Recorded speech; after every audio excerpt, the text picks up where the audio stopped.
So let's get into it. We'll do a few rapid fire questions first. So you've had an amazing career: consultant, technologist, Fortune 500 executive, angel investor, board member, a whole variety of things, and then some more, right? So tell us a little bit about, your career, what made those transitions and so forth, brief thumbnail sketch, as it were. So I've always was enthralled with technology and got into the technology industry, kind of shot up to be a senior technology executive in multiple Fortune 500s, but saw what was going on when just the disruption and how fast these startups and businesses were scaling, and became very enthralled with startups and the startup ecosystem and venture and disruption, and got an MBA at Notre Dame, and helped me get in the game. So I joined Notre Dame's Irish Angels. It's a top 10 angel investing network, and started doing angel investing along with a corporate career as a senior tech executive, and learned the ropes. And in the span of 14 years or so, I've invested in more than 70 companies, 3 unicorns, 10 over 100 million in valuation, and about 12 or so that are no longer with us and have had to shut down. So I learned a lot from those as well. At least one of them is a McKinsey alum, startup called Hallow. They're doing great. They raised, 80 million of their last round is what they raised. So they're doing really well in that whole Catholic prayer and meditation app. And you see them on TV, on some of the news stations.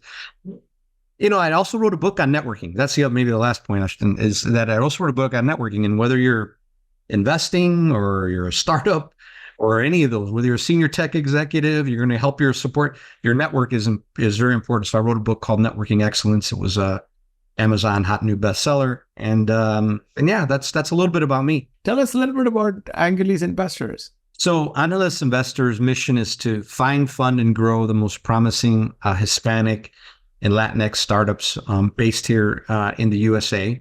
On one side, if you look at all the venture capital funding, I think in the last, 4 or 5 years, like $1 trillion or so was invested in the U.S. in venture capital, and very, very less than 2% of that was invested in startups with Hispanic co-founders in the U.S. And yet, the population of Hispanics in the U.S. is about 20%. So there's a social side issue to that. But we believe at Angeles, there's an even greater side in terms of the growth and an ROI, because we believe the entrepreneurs in the community, have the grit, the innovation, the entrepreneurism. So we like to think, yes, there's a social side of it, but we also are very, very bullish on the rapid growth, the economic influence, and the ROI. So that's our mission. We have 2 components of that right now. One is an angel investing group that is now, we've just crossed the 250 member mark in 3 years, making us one of the largest and fastest growing angel investing groups in America.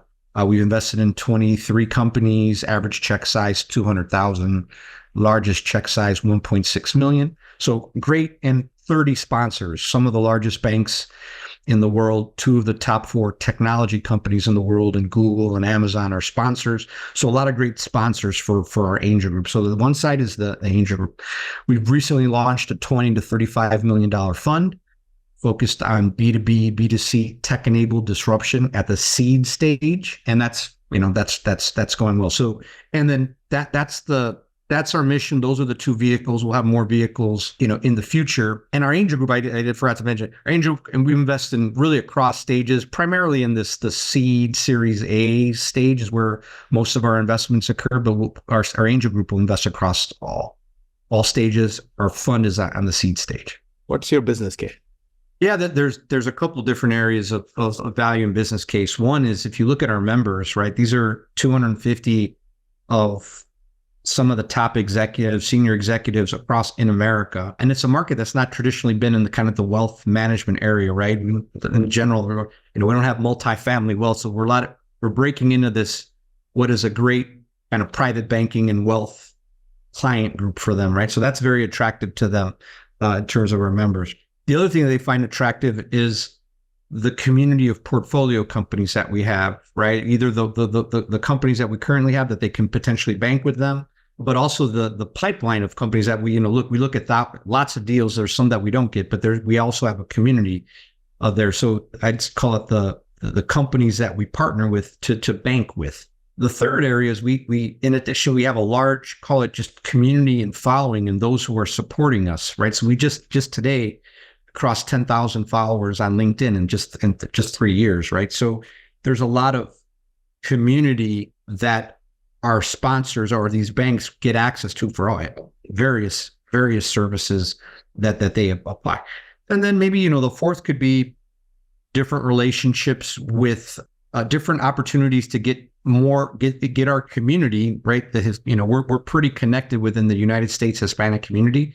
So opportunities to get connected to the network for cross business line opportunities. So we'll do intimate receptions at their facilities. We'll do major events at their facilities, and they see it as an opportunity to tap into really the fastest growing demographic in the United States, right? If you look at the United States Hispanic economy, I think it would be as an economy itself, it would be like the fourth or fifth largest economy in the world, and definitely one of the fastest growing, right? So they're all trying to think about what's the best way to access this, and especially the business leadership, the startup growth leadership, and the individual leaders as well. And we're a great source for that. I want to ask you about something else too. You've been around angel investing a lot. You traveled in those circles of being a consultant and a Fortune 500 executive. Why should somebody in those lines of work, somebody a high-powered consultant, BCG, Bain, McKinsey, Booz Allen, those kind of people, they have a nice, long, wonderful career there, and they're going to do great things and earn lots of money and have lots of impact. That's one kind of person. Or let's say somebody working in a Verizon or American Express or Walmart or something, a Fortune 500 executive, senior vice president, something like that, makes a lot of money, has a lot of influence, power. What's in it for them to invest in angel investing, and in funds like yours and mine? Because why do they have to be there? What's the business benefit? Yeah, you might make some returns, but on a risk-adjusted basis, you might be better off with an ETF or something, maybe. I don't know. I mean, how do you sort of view that? Because you've traveled that path too on a personal level. Yeah. No, I mean, look, I've been a high-powered consultant. I've been a senior tech executive. I was a managing director at Accenture. I like to look at it in a couple areas of value, right? Whether you're in an angel group or a fund, right? It's a network, right? And I think networks are vital. Obviously, I wrote a book on it, but these networks that I've been a part of, especially the angel group and fund networks that I've been a part of, are just amazing for connections, business opportunities, resources, and just making life fun, right? So that's the first. Like, forget the return and all that kind of stuff. I think that's vital, especially when you have common interests, a common bond, like what you guys are doing with Marvin, right? You've got the common bond there. The second is we're all smart, right? If you're McKinsey, we're all smart. But I think with startups, it gives you the opportunity to improve and increase your business competency, your innovation, the business models. All this stuff is happening fast. So you get to see real life how disruptions are coming. So that's the second area. The third is when I look at all the asset classes, right, you can invest in. It's the Angel Capital Association did a study that if you have a well-diversified angel portfolio, right, and the average, you can look it up, but I think it's like 26 or 27% IRR or something like that, right? And that's like average, right? I believe that what we're building at Angeles Investors can be better than average because we have a better than average network. Our members are better than average smarts. And so we can source better deals. We can diligence better deals. So, but even at the worst, if you do a well-diversified portfolio, you can get 20. So you can get a good return on the good to great return. I think 26, 27 is great. The last thing, at least in our network, and I'd say the same, because I talk with a lot of ex-Accenture partners, I think it's the same thing, is, there's a lot like executive roles. So a lot of people are like, I really don't want to work at executive roles and board positions, right? So they think, my next role, I don't know if I really want to be in a corporate, but maybe I like to serve on a board. A startup board might be good, or, maybe I'd like to be a CFO at a startup or COO at a startup.